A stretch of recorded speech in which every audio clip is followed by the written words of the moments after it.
Esta semana nos tocará analizar el tema de la constitución económica, la crisis mundial y la política económica como parte del contenido del proceso económico 2 y que he de hacer la observación que es el último capítulo del texto la teoría de economía de Wilhelm Röpke. Para la siguiente unidad yo le estaré colocando entonces el texto que vamos a analizar para esa tercera unidad. Es importante de que acá pues tratemos de analizando cada uno de los términos y en realidad comprender de qué se trata el capítulo que es pues la constitución económica. Cuando hablamos de una constitución económica, durante muchos años fue un dilema, puesto que no se ponían de acuerdo los diferentes economistas de las épocas para tener concretamente el concepto de lo que querían manifestar con la constitución económica. Yo en lo personal hago de cuenta que el hablar de una constitución económica se refiere a las decisiones que pueden tener de en conjunto hacia un gobernante y entonces me permite analizar que la constitución económica no es más que el sistema económico que implantan en un país, obviamente con decisiones gubernamentales que traerán algún tipo de consecuencias para los gobernados. Entonces, al hablar de la constitución económica, es como el modelo económico, como un sistema económico que se están adoptando en diferentes países. Ahora, el problema empieza en cuál debe de ser la función del político, de la persona que tiene a su cargo los destinos de una nación. Yo les coloqué dentro del material que ahora mismo estoy viendo que el primer deber de un político en cuestiones económicas propiamente es oponerse con todas sus fuerzas a la tendencia natural de dos cosas. El primero, ¿cómo es el sistema económico que adoptaría? ¿O con qué sistema económico podría sustituirlo? ¿Ya? Ese es un primer deber de un político, porque si las personas van a llegar a las entidades públicas como parte importante de la toma de decisiones dentro del mercado, muchas dudas en qué sistema podría ser el mejor para adoptarlo ante las situaciones que aquejan a las diferentes naciones. El segundo punto es cómo encontrar un sistema económico que me permita realmente establecer cuáles podrían ser las fallas del mercado o esas imperfecciones que se puedan dar y cuál sería la política económica a implementar para que la capacidad funcional, en vez de disminuir el bienestar de su país, pues pueda aumentarlo. Muchas veces pensamos que con implementar un sistema socialista o un sistema interferido, regalando los bienes económicos y que estos no lleguen realmente a su destino, pues ante una situación de crisis nos van a generar una deuda. Ese es un sistema existente. Ese es un sistema existente y que ahora se está implementando por la situación de la pandemia que se está viviendo.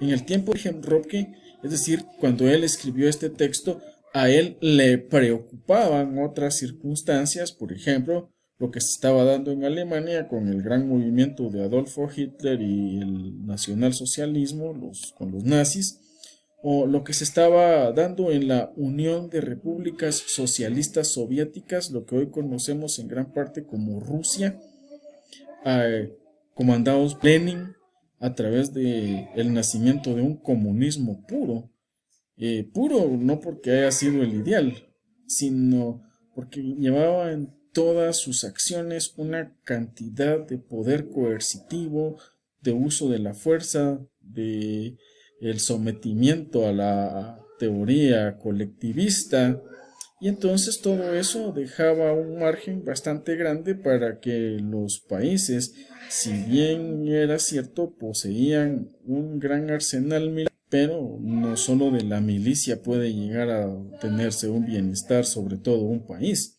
Y entonces ahí empiezan las situaciones que Ropke empieza a revelar como crisis. También nos hace mención de que en algunos sistemas, por ejemplo el socialismo, en el mercado interferido, en un sistema comunista o en un sistema fascista como el que se vivió con Benito Mussolini en Italia, pues la mayoría de personas creo que no ha cambiado mucho su tendencia, porque hoy en día tampoco, no sé por qué razón la gente entiende mal o no lo entiende o lo malinterpreta cuando me refiero al sistema capitalista, porque algunos dicen que los hechos sorprendentes del capitalismo son nocivos. Pero yo pregunto, o me pregunto a mí mismo, si no fuera por la inversión privada, por los dueños de recursos privados, por el capitalismo en tal, ante esta situación no tendríamos acceso a este tipo de recursos como el que estamos teniendo ahora mismo. ¿Mm? Entonces, una vez las personas padezcan de esa ceguera económica, dándole crédito a que el capitalismo, sus innovaciones son nocivas, pues vamos a tener una situación de retraso en cuanto a no poder adoptar o hacer uso de los recursos privados. Vamos a estar siempre a expensas de lo que nos asista un gobierno benefactor, ¿ya? Y entonces, cuando ese tipo de cosas se da, pues ustedes que están teniendo la incursión hacia la mentalidad liberal, considere el primer punto de partida, como lo es la división del trabajo, como parte de la cooperación social, y que esto viene del individuo en su bienestar individual hacia la proyección que tenga para las demás personas a través del intercambio que se pueda dar en el mercado. ¿Ya? Hemos analizado también en el texto que una demasiada especificidad dentro de la división del trabajo pues suele ser dañina. También lo coloqué dentro del material en el aula virtual para que nos recordemos de cómo era una contextura de la división del trabajo que analizamos ese capítulo en semanas anteriores también y fue por medio de clases presenciales. Aún recuerdo de esos momentos. Perdón. La alternativa colectivista. ¿Por qué Ropke hace mención a esa alternativa colectivista? La alternativa colectivista es venderle su libertad al gobierno. ¿Sí? Es decir, yo te sigo, porque yo soy solamente una cifra más dentro de un país. Y entonces lo que yo pueda llegar a producir no me va a servir a mí, sino le tiene que servir primero a los demás y después a mí. Eso suena algo terrible porque entonces se ha perdido la libertad individual. Ya, todo el mundo dentro de la alternativa colectivista dice, miren, hay escuelas, hay carreteras, hay hospitales, pero todo eso no es que esté malo. Sí, está bien que se haga, porque son los impuestos de las personas que tributamos. Y entonces lo que pasa es de que se hacen ese tipo de edificios o de obras públicas basados a un plan que debe de cubrir, pues si se quiere ver así, a combatir las crisis. Pero el problema es de que las obras públicas no siempre van a estar ejecutadas de acuerdo a las necesidades de sus pobladores. ¿Ya? Si lo que más aqueja a la población es la falta de agua, ¿y por qué entonces tendríamos que hacer tanta alaraca porque se inauguró un camino? Ya entonces pueden tener un camino asfaltado, puede estar muy bonito todo, pero la carencia principal sigue sin mitigarse, ¿verdad? El problema principal sigue sin resolverse. Entonces, no es que estemos en contra realmente de todo ese sistema, porque desafortunadamente también tenemos que basarnos a su funcionamiento. El problema es de que la economía no necesita ser planificada, porque la economía ha surgido desde los orígenes del hombre a través del orden espontáneo. Es decir, que para que funcione no es correcto verla como algo que sea meramente una organización. ¿Ya? Entonces, cuando la alternativa colectivista llega a los países, es una economía planificada y donde nadie puede decir que no funcione, porque ahora mismo estaríamos siendo condenados, castigados con la muerte a través de un sistema colectivista. Si yo digo que eso no funciona, pues tengo que decir que sí funciona, aunque yo esté consciente de que no es así. De lo contrario, pues mi percepción y mi mentalidad tendría que ser meramente castigada porque no me someto a los requerimientos que establece un Estado colectivista. ¿Sí? Entonces, la economía planificada tiene un mal funcionamiento.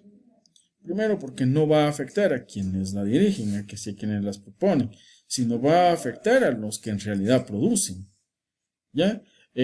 Y bajo esto, entonces, observamos que si el continuo fracaso de los gobiernos a través de la implementación de medidas que no son las correctas, pues no es conveniente decirlo porque ya vendrá la propaganda que nos hace olvidar algunas decisiones muy desacertadas y todo sigue como que no ha sucedido absolutamente nada. Aunque los individuos guarden perfectamente en su mente de que las actitudes que están teniendo a través de una economía colectivista no ha sido funcional. Posteriormente a eso está lo que Röpke llamó el experimento alemán de la economía de mercado y de la disciplina monetaria, es decir, sus enseñanzas. Me fascina esta parte porque nos da a conocer cómo Alemania, después de estar sometida a una alternativa colectivista con el gran dictador Adolfo Hitler, con el gran genocida de la historia, nos damos cuenta de que mediante el uso de la fuerza, mediante el uso de la coacción, se pierden todo tipo de libertades económica, social, política, cultural. Y entonces lo que hace eso es nuevamente someter a muchas personas a solamente un pensamiento. Eso acarrea, desde luego, un desorden económico. Ahora, cuando Alemania cambia toda esa perspectiva y desaparece el nacionalsocialismo, es decir, desaparecen los nazis, surge lo que Röpke llama el milagro económico alemán. Es decir, ya las personas no eran sometidas a través de un autoritarismo, de un dirigismo, sino que se preocupaban realmente por aportarle algo al mercado, por aportar algo que les permitiera ya no solamente vivir con una mentalidad militar, sino salir adelante a través de una situación meramente empresarial. Entonces, ese punto es el que Röpke llama el experimento alemán. Le damos paso también al punto de la economía al servicio del hombre, el laissez-faire, laissez-passer, que significa dejar hacer, dejar pasar. Eso se refiere a la libertad económica, ¿ya? De dejar a un lado el decepcionante sistema socialista y más bien que seamos partidarios de una economía libre. Se dan los primeros mensajes de la libertad económica individual, de los bienes que nos brinda la economía del libre mercado. Todo lo que tenemos hoy a causa del capitalismo, como es la búsqueda del bienestar material y la búsqueda de la felicidad, no solamente para uno, sino para todos los que están en una sociedad, ¿ya? El que vende sus productos no los vende porque le han sobrado, sino porque es la forma que puede llegar a servirle a los demás y la forma en la que él obtiene su riqueza. No me queda más entonces que manifestarles mi saludo, esperando que se encuentren bien y que estamos para servirles en lo que es su servidor y la Universidad de Occidente. Cuídense.